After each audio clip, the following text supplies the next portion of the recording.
Hey guys, welcome back to JMC Cars. Today we are out testing the 2024 Toyota C-HR Hybrid with a 1.8 liter engine.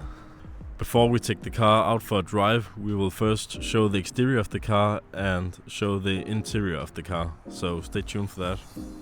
If we start with the front of the car, you have these big headlights and a really big front grille.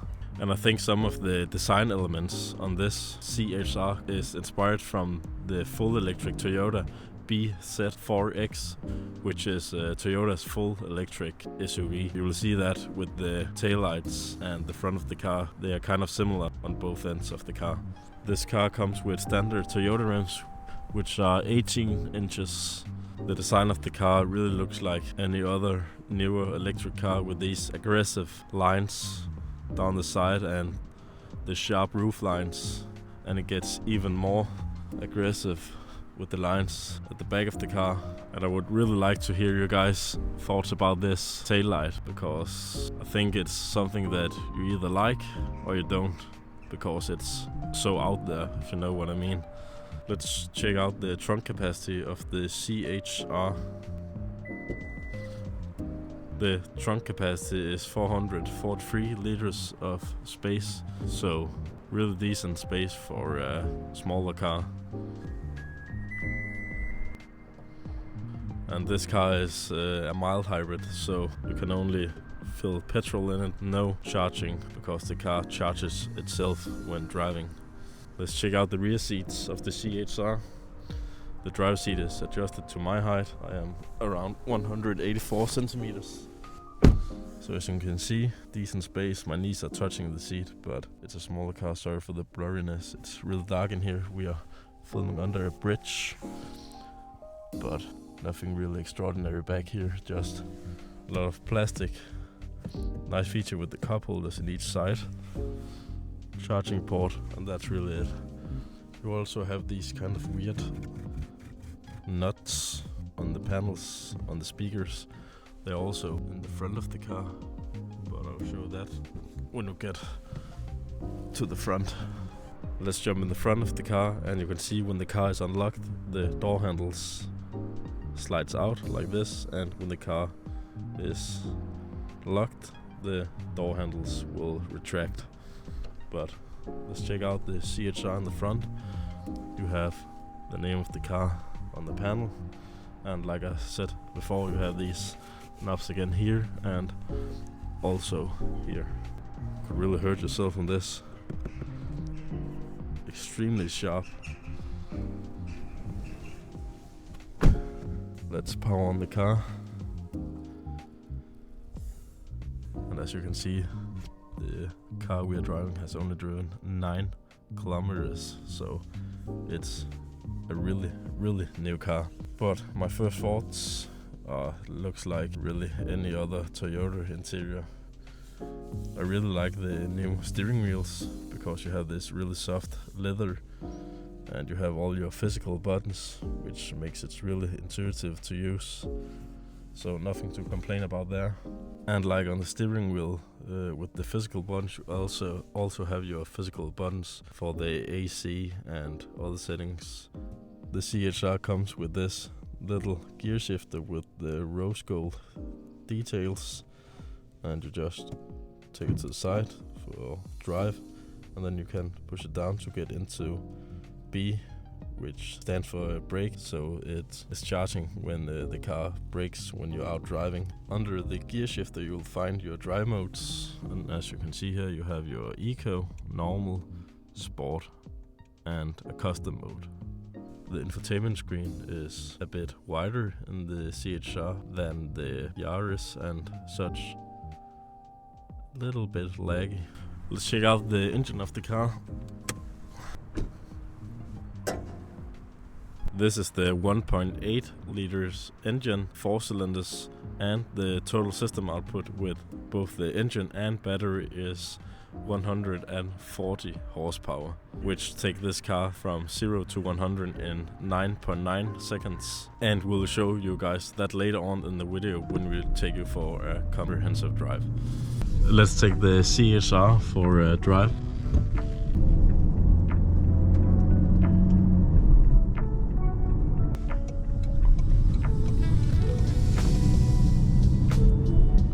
98% of our viewers are not subscribed to our channel, so if you like our content here at JMC Cars, please consider to subscribe and like this video. We would really appreciate it. This car, like all the other newer Toyotas, comes with the eCVT, which means the car only really has one gear. So as the other Toyotas we have tested, the engine makes a lot of noise. So that's something you need to get used to when buying a newer Toyota. As I said before, you cannot charge this car, which means it's a mild hybrid, so it charges itself while driving. So you can see on the left, on the dashboard here, it shows a little EV sign when it goes into full electric, like right now, when you especially does that when you let off the throttle. And then when the engine engages, it goes away when you press down the speeder. But let's take a ride here and head for the highway to test out the performance. So I'll just go into sport. You can see how the theme changes, and if you listen now, you can really hear how the CVT gearbox really screams.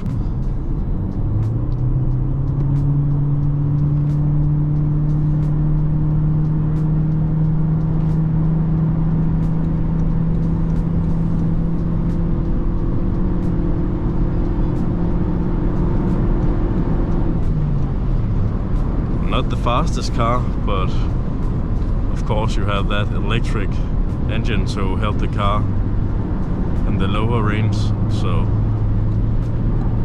that makes it a bit more powerful.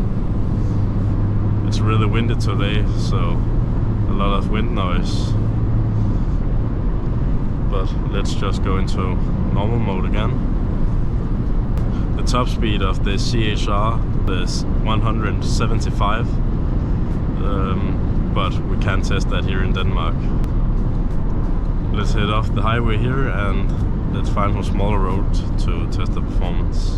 And I really like the adaptive cruise control on the new Toyotas. Really simple to use. And also the self-drive is especially good on these cars if you enable. And after a while it will beep at you to get your hands on the steering wheel, but for a while it will just drive itself.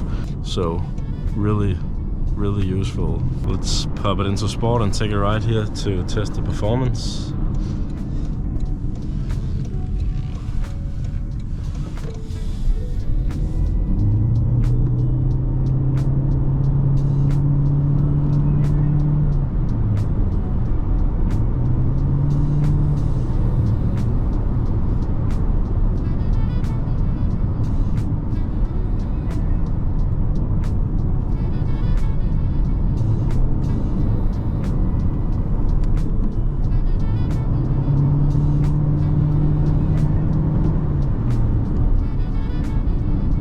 And again, like in most of these low-powered newer cars, the sport mode I think is sort of a gimmick, because it really doesn't do that much. The car handles okay, it's a new car, so of course you will have a good response from the steering wheel, so nothing to complain about. Let's just turn around here so you can see the reverse camera. Not that great of a quality, and I have always wondered why on these newer Toyotas the quality is so bad. Looks like something from the 1990s. But let's head down to the end of the tunnel for a 0 to 100.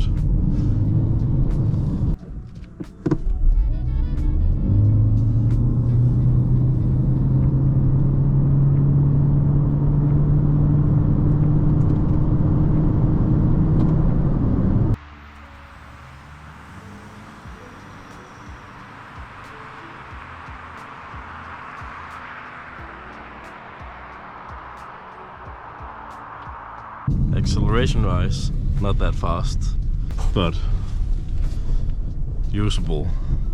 If you have seen this far in the video, we would really like some feedback on our videos. What do you think we need to improve, video wise or just content wise, or how we in general make this video? So let us know down in the comments, we would really appreciate that. Thank you guys for watching JMC Cars. We will be back with another video next week.